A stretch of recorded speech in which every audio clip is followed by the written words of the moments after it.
வணக்கம். இதுக்கு முன்னாடி ஒரு வீடியோ பண்ணியிருந்தோம். அதில் பையில் எப்படிலாம் என்ட்ரி எடுக்கலாம் அப்படிங்கிற மாதிரி நம்ம அதில் வீடியோ ஃபுல்லாக பார்த்துருந்தோம். இந்த வீடியோவில் என்ன பார்க்க போகிறோம்னா செல்லிங்கில் எப்படி என்ட்ரி எடுக்கலாம் அப்படிங்கிறத நம்ம பார்க்க போகிறோம். ஏன்னா அப்போ மார்க்கெட் ஃபுல்லாக பாசிட்டிவ் ட்ரெண்டில் இருந்துட்டு இருந்தது, இப்போ நெகட்டிவ் ட்ரெண்டில் இருந்துட்டு இருக்கு. நம்ம எப்படி செல் என்ட்ரி எடுக்கலாம் அப்படிங்கிறத பார்க்கலாம். நம்ம ஒரு டூல் ஃபாலோ பண்ணுறோம் அப்படின்னா ப்ளஸ் ஆர் மைனஸ் என்ன வருது அப்படிங்கிறத நம்ம யோசிக்கக்கூடாது. அந்த டூல் ஃபஸ்ட்டு கரெக்டாக ஒர்க் ஆகுதா அப்படின்ட்டு நம்ம ஒரு minimum 15 days to 1 month 2 month 3 month அந்த மாதிரி கூட செக் பண்ணிக்கலாம். ஒன்ஸ் ஃபிக்ஸ் ஆகிட்டோம் அப்படின்னா ஸோ அதில் என்ன சிக்னல் வருதோ அதை நம்ம ஃபாலோ பண்ணினா மட்டும்தான் நம்ம அக்கௌண்ட்டில் ப்ளஸ் ஆகும். ஒரு ட்ரேட் ஃபாலோ பண்ணுறது, அடுத்த ட்ரேட் ஃபாலோ பண்ணாமல் இருக்கிறது, ஸோ அந்த மாதிரி இருந்தால் சக்ஸஸ் வர்றதுக்கு ரொம்ப கஷ்டம்.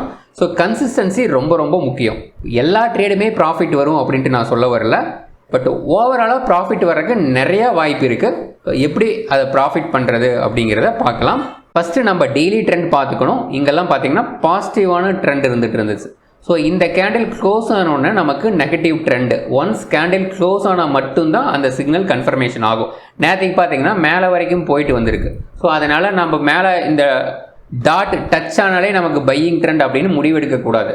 ஸோ ஒன்ஸ் க்ளோஸ் ஆனால் மட்டும்தான் நமக்கு பை ட்ரெண்ட் ஆர் செல் ட்ரெண்ட் அப்படிங்கிறது கன்ஃபர்மேஷன் கிடைக்கும். ஸோ இங்கிருந்து நமக்கு செல் ட்ரெண்ட், இப்போ இங்கிருந்து நமக்கு பை ட்ரெண்ட். ஏன்னா இங்கே தான் கேண்டில் க்ளோஸ் ஆகிருக்கு. ஸோ நமக்கு இப்போ என்ன தெரியுது, ஓவராலாக செல்லிங் ட்ரெண்ட் இருக்குது அப்படிங்கிறத நம்ம தெரிஞ்சுட்டோம். ஏன்னா டாட் ரெட் டாட் மேலே இருக்குது. இப்போ நம்ம என்ன பண்ணணும், இன்ட்ராடேயில் செல்லிங் சைடு ஃபோக்கஸ் பண்ணணும். ஸோ எங்கிருந்து செல் ட்ரெண்ட் கன்ஃபர்மேஷன் ஆச்சுன்னா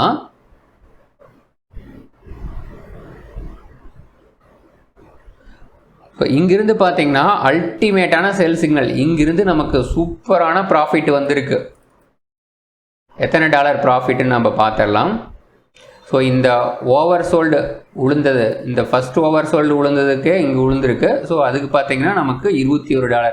செகண்ட் ஓவர் சோல்டு உளுந்தது இங்கே உளுந்துருக்கு, அதுக்கு பார்த்தீங்கன்னா $60 நமக்கு ப்ராஃபிட் கிடச்சிருக்கு. ஓகேங்களா. பட் நம்ம என்ன பண்ணுவோம் அப்படின்னா ஸோ டெய்லியில் கன்ஃபர்மேஷனுக்காக வெயிட் பண்ணியிருப்போம். ஸோ அதனால் இந்த என்ட்ரி நம்ம எடுத்துருக்க மாட்டோம்.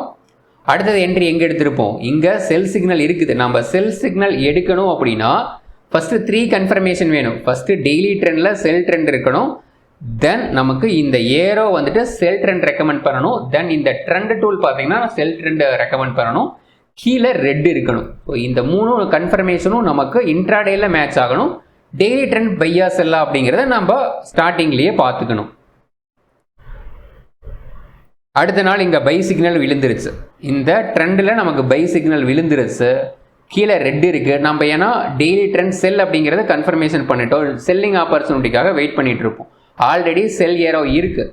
ஸோ இங்கே செல் கொடுத்துருச்சு, ஏன்னா இந்த ட்ரெண்ட் டூல் நமக்கு செல் கொடுத்துருச்சு. செல் கொடுத்துட்டு என்ன பண்ணுவோம், இங்கே புக் பண்ணியிருந்தோம் அப்படின்னா ஒரு $3 இந்த லைன் ஃபஸ்ட்டு லைன் செகண்ட் லைனில் புக் பண்ணியிருந்தால் ஒரு $3 மட்டும் ப்ராஃபிட் கிடச்சிருக்கும். ஏன்னா நம்ம $3 ப்ராஃபிட் புக் பண்ணுவோம் அப்படின்னா புக் பண்ணுறது கஷ்டம் தான். ஸோ அதனால் என்ன பண்ணுவோம்னா இந்த இடத்துல எக்ஸிட் ஆகிருப்போம். ஸோ இங்கிருந்து செல் எடுத்துகிட்டு இந்த இடத்துல எக்ஸிட் ஆகிருப்போம், நமக்கு $2 ப்ராஃபிட் கிடச்சிருக்கும். இங்கே புக் பண்ணியிருந்தா $3, இங்கே புக் பண்ணியிருந்தா நமக்கு ஒரு $2 ப்ராஃபிட். மறுபடியும் என்ன பண்ணுவோம், மறுபடியும் செல் சிக்னல் விழுந்திருக்கு, பை விழுந்துட்டு அது ஸ்டேபிள் ஆக முடியல, இந்த இடத்துல செல் சிக்னல் விழுந்துருச்சு. நாம் என்ன பண்ணியிருப்போம், செல் சிக்னல் உழுந்துட்டு அடுத்தது நம்ம அடுத்த லைன் வரைக்கும் வெயிட் பண்ணியிருந்தோன்னா நமக்கு அரௌண்ட் $10 ப்ராஃபிட். ஃபஸ்ட்டு ஒரு $2 ப்ராஃபிட், இதில் ஒரு $10, நமக்கு $12 ப்ராஃபிட் கிடச்சிருக்கு. ஃபஸ்ட்டு டார்கெட் வரைக்கும் வச்சுருந்தோம். இல்லை நான் ரிவர்ஸ் சிக்னல் வரைக்கும் வச்சுருக்கேன் அப்படின்னா நமக்கு இதில் ஒரு $3.5 ப்ராஃபிட் கிடச்சிருக்கும். நம்ம 2 லாட் போனால் ஒரு லாட்டை டார்கெட்டில் புக் பண்ணணும், அடுத்தது ரிவர்ஸ் சிக்னல் இல்லைன்னா ஓவர் சோல்டு ஓவர் பாட் வரைக்கும் வச்சுருந்தோம் அப்படின்னா நம்ம ப்ராஃபிட் இன்க்ரீஸ் பண்ணுறதுக்கு நிறையா வாய்ப்பு இருக்குது. தென் என்ன பண்ணியிருக்கு, இங்கே பை சிக்னல் விழுந்துருச்சு. ஸோ நம்ம பை எடுப்போமானா கண்டிப்பாக எடுக்க மாட்டோம், ஏன்னா டெய்லி ட்ரெண்ட் ரெட்டில் இருக்குது. ஸோ இங்கே செல் சிக்னல் விழுந்துருச்சு. ஸோ நம்ம இதை கண்டிப்பாக செல் சிக்னல் எடுத்திருப்போம், ஏன்னா கீழேயும் ரெட் இருக்குது. கீழே ரெட் எடுத்துகிட்டு என்ன பண்ணுது, ஒரு $4 மட்டும் ப்ராஃபிட் கொடுத்துட்டு நமக்கு இது ஸ்டாப் லாஸ் ட்ரிகர் ஆகிடுச்சு. ஒரு $5 ஸ்டாப் லாஸ் ட்ரிகர். ஆல்ரெடி நமக்கு ஒரு $12 ப்ராஃபிட் இருக்குது, இதில் ஒரு $5 போனோம் அப்படின்னா நமக்கு ஒரு $7 ப்ராஃபிட் இருக்குது இப்போதைக்கு. அடுத்தது நமக்கு பை சிக்னல் இங்கே விழுந்துருச்சு. ஓகேங்களா, கீழே ஃபுல்லாக க்ரீன் வந்துருச்சு. ஆனால் டெய்லி ட்ரெண்டில் என்ன பண்ணுது, செல்லு தான் இருக்குது. அதனால் நம்ம என்ன பண்ணுவோம்னா பையிங் எடுக்க மாட்டோம். ஸோ செல் தென் இங்கே பார்த்தீங்கன்னா செல்லிங் ட்ரெண்ட் நமக்கு கிடச்சிருச்சு. ஏரோ மார்க் செல் இருக்குது, கீழே ரெட் இருக்குது, இந்த ட்ரெண்டு பார்த்தீங்கன்னா நமக்கு நெகட்டிவ் சைடு ரெக்கமெண்ட் பண்ணுது. டெய்லி ட்ரெண்டும் நமக்கு செல் அப்படிங்கும்போது நம்ம இங்கே செல் எடுத்திருப்போம். செல் எடுத்திருந்தோம்னா நமக்கு ஃபஸ்ட்டு டார்கெட் எத்தனை பாயிண்ட்டு? ஸோ இங்கே செல் எடுத்திருந்தோம்னா ஃபஸ்ட்டு டார்கெட் $15 நமக்கு ப்ராஃபிட். ஆல்ரெடி நம்ம $7 ப்ராஃபிட் பண்ணி வச்சுருக்கோம். ஃபஸ்ட்டு டார்கெட்டில் நம்ம 50% புக் பண்ணணும். தென் இங்கே பார்த்தீங்கன்னா ஓவர் சோல்டு வந்துருச்சு பார்த்தீங்களா?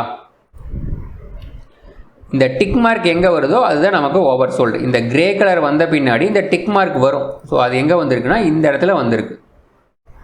நமக்கு எத்தனை டாலர் ப்ராஃபிட்? இங்கிருந்து இந்த இது வரைக்கும் இந்த க்ளோசிங் கேண்டில் வரைக்கும் வச்சோம்னா நமக்கு $35 ப்ராஃபிட். ஆல்ரெடி நமக்கு $7 ப்ராஃபிட் இருக்குது. இதில் ஒரு $35, நமக்கு $42 ப்ராஃபிட். 50% நம்ம இங்கேயே புக் பண்ணியிருப்போம். ஒரு $15 புக் பண்ணியிருப்போம். ஸோ எப்பவுமே அப்படி தான், நம்ம 50% டார்கெட்டில் புக் பண்ணணும். 50% ரிவர்ஸ் சிக்னல் வரைக்கும் வெயிட் பண்ணால் ப்ராஃபிட் இன்க்ரீஸ் பண்ணுறதுக்கு வாய்ப்பு இருக்குது. அதே மாதிரி சப்போஸ் எஸ்எல்லுக்கு போச்சுனாலும் நமக்கு பெரிய மைனஸ் வராமல் இருக்கிறதுக்கு வாய்ப்பு இருக்குது. ஸோ எல்லாமே நம்ம ஃபில்டர் பண்ணி தான் என்ட்ரி எடுக்க போகிறோம். ஸோ டெய்லி ட்ரெண்டு கரெக்டாக மேட்ச் ஆகணும். ஸோ இந்த 3 டூலும் சேம் மேட்ச் ஆகணும். அப்படிங்கும்போது நிறையா ஃபில்டர் பண்ணி எடுக்கும்போது நமக்கு சக்ஸஸ் சிக்னல் நிறையா வரும். இந்த ரேஞ்ச் பவுண்ட் மார்க்கெட்டில் நம்ம ஈஸியாக தப்பிச்சுக்க முடியும். மெயினாக இந்த ரேஞ்ச் பவுண்ட் மார்க்கெட்டில் நம்ம தப்பிக்கணும். அதுதான் மெயினான விஷயம். இதுக்கு முன்னாடி வீடியோவில் பையிங் எப்படி எடுக்கணும் அப்படிங்கிறத நம்ம தெளிவாக போட்டிருந்தோம். இப்போ இந்த வீடியோவில் நம்ம செல் எப்படி எடுக்கணும் அப்படிங்கிறத தெளிவாக போட்டிருக்கோம். இந்த டூல் வேணும் அப்படின்னா நீங்கள் 9092755553 இந்த நம்பருக்கு கான்டாக்ட் பண்ணுங்கள். ஸோ இந்த டூல் மட்டும்தான் வச்சுட்டு ட்ரேட் பண்ண முடியுமா அப்படிங்கிறதெல்லாம் கிடையாது. ப்ரைஸ் ஆக்ஷன் பேஸ்லேயும் நீங்கள் ட்ரேட் பண்ண முடியும். இது என்ன அப்படின்னா நமக்கு தெளிவாக தெரிஞ்சிடும். எந்த இடத்துல வந்தால் டார்கெட், எந்த இடத்துல போனால் நாம் எக்ஸிட் ஆகணும், இன்னும் கீழே போனால் இல்லைன்னா இன்னும் மேலே போனால் எந்த இடத்துல ஃபுல் ப்ராஃபிட் புக் பண்ணணும் அப்படிங்கிறது எல்லாமே தெரிஞ்சிடும். அதுக்காக தான் இந்த மாதிரி டூல் நம்ம யூஸ் பண்ணிகிட்டு இருக்கோம். இது ரொம்ப சிம்பிளாக யார் வேணாலும் யூஸ் பண்ணுற மாதிரி நம்ம இதை கண்டுபிடிச்சி வச்சுருக்கோம். தேங்க்யூ.